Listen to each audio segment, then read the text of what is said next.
بسم اللہ الرحمن الرحیم. ناظرین السلام علیکم. میں ہوں آپ کے میزبان صابر شاکر وفاقی دارالحکومت اسلام آباد سے.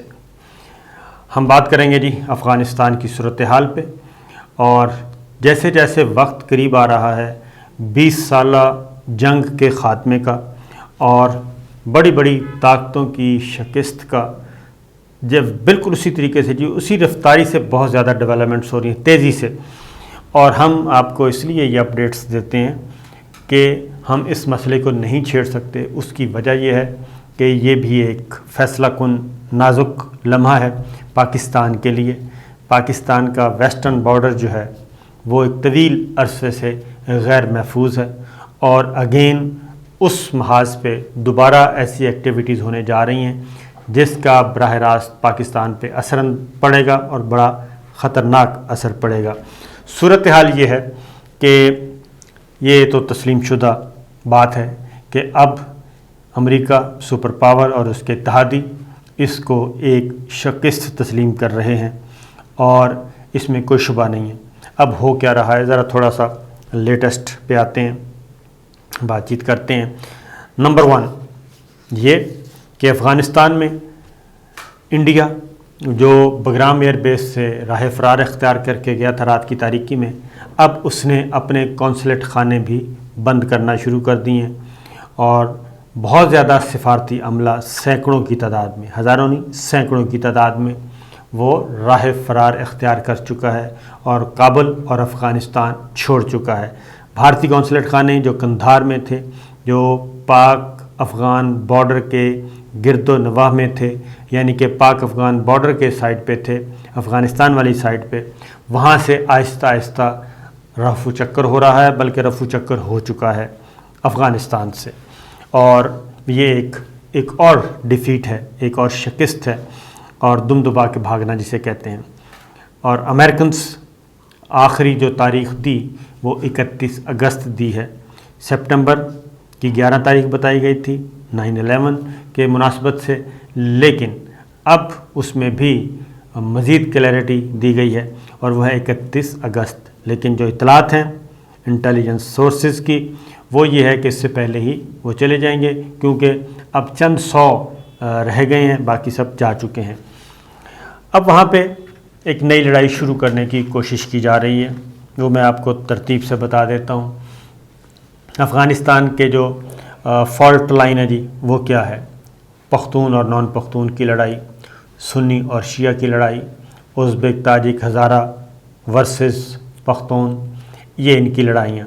اور ماضی میں بھی جب افغانستان سے رشیا کو ڈیفیٹ ہوئی اور رشیا یہاں سے فرار ہوا تھا، تو تب بھی مختلف وہی جو ایتھنک گروپ کہلاتے ہیں وہ انہوں نے سر اٹھایا، اور اس طریقے سے لڑائی ہوئی تھی، آپس میں یہ گروپ ٹکرا گئے تھے.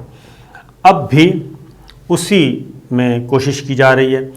اب ایک اور نیریٹو بنانے کی کوشش کی جا رہی ہے، لیکن افغان طالبان جو ہیں وہ اس دفعہ بہت ہی سمارٹ موو کر رہے ہیں، بہت ہی کیا کہنا چاہیے ٹائملی، اور ہر جو جہاں سے سپوائلرز جو خطرناکیاں پیدا کر سکتے ہیں، جہاں پہ وہ تیلی لگا سکتے ہیں، ان ایریاز کو وہ کور کر رہے ہیں. اور کیا یہ افغان طالبان صرف اکیلے ہی کر رہے ہیں یا ان کے پیچھے بھی کوئی اور ہے؟ یہ میں بتا دوں، ان کے پیچھے اور ہے، اور وہ کون ہے؟ وہ اس ریجن کے اہم ترین پلیئرز ہیں. جیسے جیسے امریکہ سپوائلرز تیار کر رہا ہے، ویسے ویسے ریجنل پلیئرز مل کے آپس میں مختلف پاکٹس کے ذریعے وہ ان سپوائلرز کو ڈیفیوز کر رہے ہیں. تو صورتحال اب ایک نیریٹو، پہلا نیریٹو ایمنسٹی انٹرنیشنل پھر جاگ اٹھی کہ افغان خواتین کے حقوق چھن جانے کا خدشہ ہے. اب وہی نیریٹو لے کے آئیں گے، ہیومن رائٹس کا معاملات لے کے آئیں گے، اس طرح کی خواتین کے حقوق نہیں ہو رہے مینورٹیز کے حقوق نہیں ہو رہے، اس طرح کی نیریٹو کو لے کے آئیں گے. اور میں صرف اتنا ضرور کہوں گا کہ اگر واقعتاً ایمنسٹی انٹرنیشنل اور ہیومن رائٹس کی آرگنائزیشن، انٹرنیشنل آرگنائزیشن، تو ان کو پھر آواز اٹھانی چاہیے مقبوضہ کشمیر کے بارے میں، فلسطین کے بارے میں. وہاں پہ بہت زیادہ یہ معاملات ہیں اور ان سے زیادہ خلاف ورزیاں ہو نہیں سکتی ظلم و ستم کی حد تک. دوسرا سپوائلر خواتین آ گیا. اور خواتین کے معاملے میں یہ ہے کہ اسلحہ خواتین کو دیا جا رہا ہے، اور خواتین کو اسلحہ دیا جا رہا ہے اور ان کی تصویری نمائش ہو رہی ہے، ان کو دکھایا جا رہا ہے۔ اب یہ خواتین کی یہ تصویر، میں ذرا آپ کو بتا رہا ہوں کہ کس طریقے سے نیریٹو کو چینج کیا جاتا ہے۔ یہی اسلحہ اگر کسی ایسے ملک میں، ایون پاکستان میں بھی خواتین اسلحہ لے کے کھڑی ہو جائیں غیر ملکی مداخلت کے خلاف یا کسی بھی معاملے میں، تو یہی تصویر جو اس وقت عالمی ذرائع ابلاغ لگا رہے ہیں تو جینا دو بھر ہو جائے گا، اور کہیں گے کہ عسکریت پسندی آ گئی ہے، جنگجو معاشرہ ہو گیا، دہشت گردی آ گئی ہے اور خواتین کو اسلحہ تھما دیا گیا۔ لیکن ان مغربی ذرائع ابلاغ یہ تصویریں نمایاں طور پہ شائع کر رہے ہیں اور کیا کہہ رہے ہیں کہ جناب طالبان افغانستان میں اہم پیش رفت ہوئی ہے، اور طالبان کی طاقت کو روکنے کے لیے اور افواج کی حمایت میں افغان خواتین نے اسلحہ اٹھا لیا ہے، اور وہ کہتے ہیں کہ جی ہم ٹکرا جائیں گے طالبان کے ساتھ۔ بالکل صحیح بات ہے، خواتین کے حقوق ہونے چاہیے، اس میں کوئی شک نہیں ہے، لیکن میں اگین کہوں گا کہ یہ ایک پوری رپورٹ، مفصل رپورٹ ہے۔ افغان خواتین کو طالبان پر اعتماد نہیں ہے۔ سیدہ غزنی ہیں، ڈاکٹر شکریہ نظامی ہیں، ان کی گفتگو ہے، اور اس کے بعد پھر اسی طریقے سے مختلف قسم کے ٹویٹس ہیں، سوشل میڈیا پہ باقاعدہ طور پہ ٹرینڈ چلایا جا رہا ہے۔ بالکل درست ہے، میں صرف یہ کہوں گا کہ مقبوضہ کشمیر، فلسطین اور جو محکوم قومیں ہیں ان خواتین کا کیا قصور ہے، ان کے لیے آواز کیوں نہیں اٹھاتے۔ بالکل، اور اگلی بات یہ بتا دوں کہ یہ سپوائلر اب خواتین کا، اس میں اب کیا کیا جا رہا ہے، افغان طالبان اگین خواتین کو اپنی صفوں میں شامل کر رہے ہیں، اور وہ اس بات کی یقین دہانی کروا رہے ہیں کہ ایسا کچھ نہیں ہوگا۔ یہ جو ایک 5th جنریشن اور ہائیبرڈ جنگ جسے کہتے ہیں، وہ اب سوشل میڈیا کے ذریعے اور میڈیا کے ذریعے جو لڑی جانی ہے، اس کو بھی، ان سپائلرز کو بھی وہ ختم کر رہے ہیں۔ اگلا ایک اور اہم سپائلر ہے جی، وہ شیعہ کا معاملہ ہے، ازبک کا معاملہ ہے، تاجک کا معاملہ ہے۔ اب ادھر آ جائیں تو پیچھے چائنیز ہیں، اور یہ جو تہران میں اتنا بڑا ایونٹ ہونے جا رہا ہے، وہ آپ کو خبر دے رہا ہوں کہ جناب یہ چائنا جو ہے وہ یہ سارے کام کر رہا ہے۔ چینی لیڈرشپ جو ہے ان کے پاس زیادہ انفارمیشنز ہیں، ہم سے زیادہ انفارمیشنز ہیں، اور انہوں نے ایران کو بھی سمجھایا ہے۔ اور ایران اور چائنا کا ذہن میں رکھیے گا کہ 450 ارب ڈالر کا ایک اسٹریٹجک معاہدہ ہوا ہے ایران اور چائنا کا۔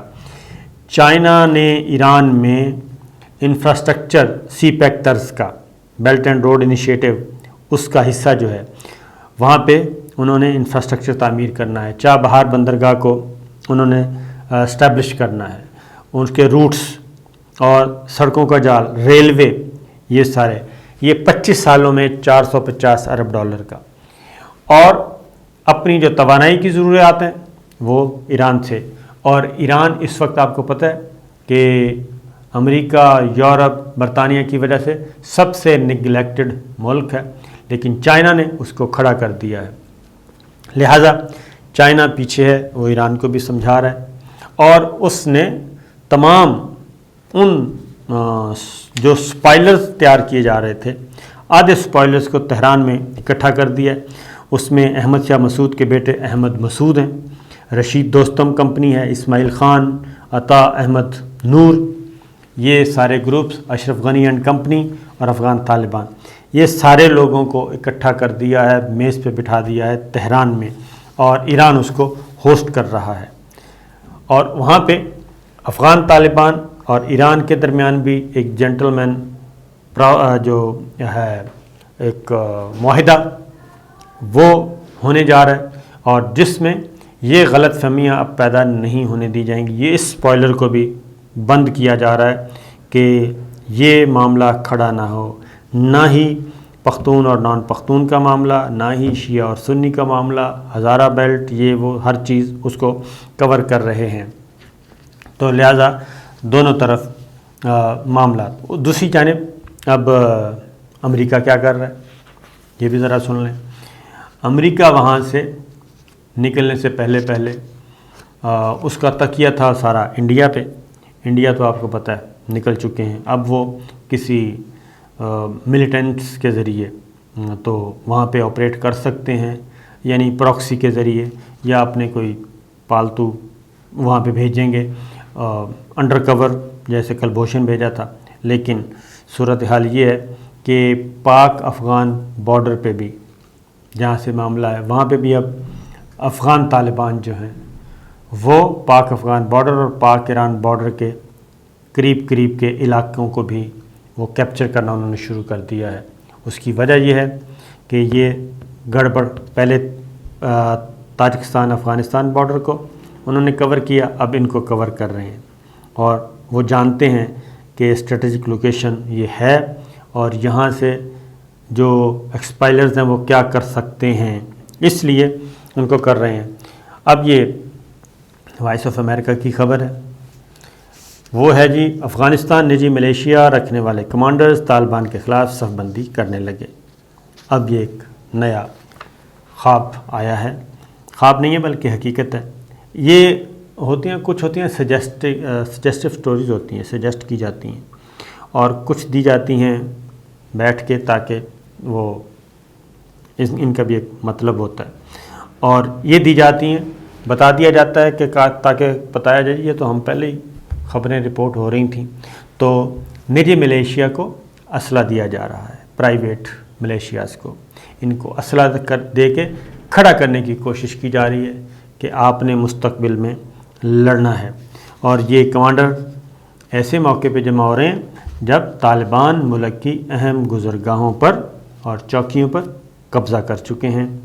اور ایون ہرات صوبہ وہ ایک اہم ضلع ہے, وہاں پہ کیا جہاں پہ لاکھوں شیعہ اقلیتی ہزارہ برادری کے لوگ آباد ہیں, اور وہاں پہ طالبان نے قبضہ کیا. لیکن یہ بات ذہن میں رکھیے کہ طالبان کے اپنی صفوں میں بھی اب شیعہ کمیونٹی بھی موجود ہے, تاجک بھی موجود ہیں, ازبک بھی موجود ہیں, نان پختون بھی موجود ہیں. تو لہٰذا یہ ہے, اب طالبان کے ترجمان سہیل شاہین نے کہا ہے کہ ملک کی تمام سرحدیں اب طالبان کے کنٹرول میں ہیں, البتہ سرحدیں کھلی رہیں گی اور وہاں معمول کے مطابق سرگرمیاں جاری رہیں گی. اور افغان طالبان نے ایک اور کام کیا ہے, انہوں نے کہا کہ سفارتکار, سفارت خانے, کونسلیٹ, این جی اوز اور ان کے عملے کو ہم نشانہ نہیں بنائیں گے. جو کھیل کھیلا جا رہا ہے, کھیل تیار کیا جا رہا ہے, اس کو کاؤنٹر کرنے کے لیے بھی یہ ہر چیز فیلڈ میں آ رہی ہے, اور یہ افغان طالبان کر رہے ہیں. اور افغان طالبان آپ کو بتا دوں کہ پیچھے چائنا اور رشیا کے پریزیڈنٹ کی بات ہو چکی ٹیلی فون پہ, وہ اپنے منیمم ایجنڈے پہ اکٹھے ہو چکے کہ افغانستان میں کسی تیسرے کو کھیل نہیں کھیلنا دیا جائے گا, ڈیسٹیبل نہیں ہوں گے, اور روس اور چائنا ایک دوسرے کے مفادات کا خیال رکھیں گے. ایران کو چائنا کے ذریعے یہ بات چیت شروع ہو چکی ہے, لہٰذا اور اس دوسری جانب چلے جائیں وسط ایشیائی ریاستیں, ادھر روس جو ہے ان ریاستوں کو اکٹھا کر رہا ہے اور وہاں پہ جوائنٹ اسٹریٹجی بنائی جا رہی ہے. اور اس کی ایک ہلکی سی جھلک جو ہے وہ آپ نے دیکھا ہوگا اس وقت نظر آئی جب تاجکستان والے بارڈر پہ لیا گیا, کنٹرول حاصل کیا گیا, افغان طالبان نے کیا, اور افغان فوجی فرار ہو کے ادھر گئے. اس کے بعد سے 20,000 فوجی تاجکستان اور پلس اب رشیا جو ہے وہ متحرک ہو چکا ہے, وہ بھی اس ساری صورتحال کو فورسی کر رہا ہے اور اس کے اکارڈنگلی اپنے اقدامات کر رہا ہے. یعنی امریکہ جہاں جہاں پہ اس نے اسپوائلرز چھوڑے ہوئے ہیں, جہاں جہاں سے وہ کر سکتا ہے کاؤنٹر اسٹریٹجی کے طور پہ یہ کام چائنا, رشیا, پاکستان, ایران یہ سب مل کر رہے ہیں.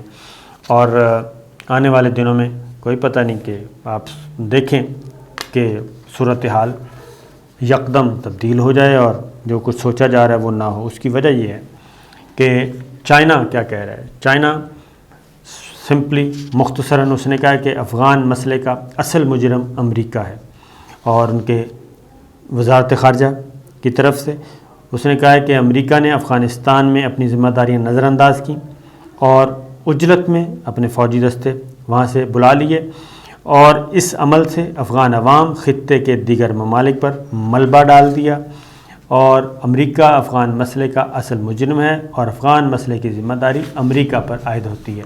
یہ آ گیا۔ دوسری جانب لاسٹلی میں آپ کو بتا دوں کیا ہو رہا ہے۔ اب افغان وزیر دفاع میدان میں آئے ہیں، وہ کیا کر رہے ہیں؟ ایک طرف یہ سپوائلرز تیار کر رہے ہیں، پتہ ہے، دوسری جانب کیا ہو رہا ہے؟ امریکی وزیر دفاع کہہ رہے ہیں کہ افغان تنازع کے حل کے لیے عالمی برادری فریقین پر دباؤ ڈالے۔ فریقین کون ہے؟ ایک ہی ہے۔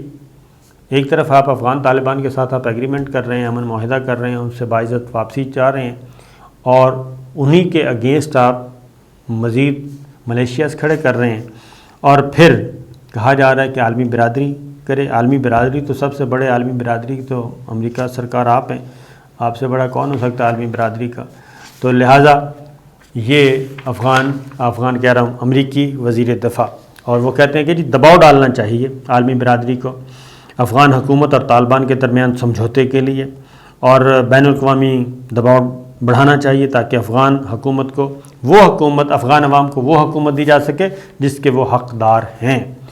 تو جناب کھیل بڑا مزے کا ہے، ویڈیو لمبی ہو گئی ہے، باقی اگلی ویڈیو میں انشاءاللہ کوشش کروں گا۔ اجازت دیجیے، اللہ حافظ۔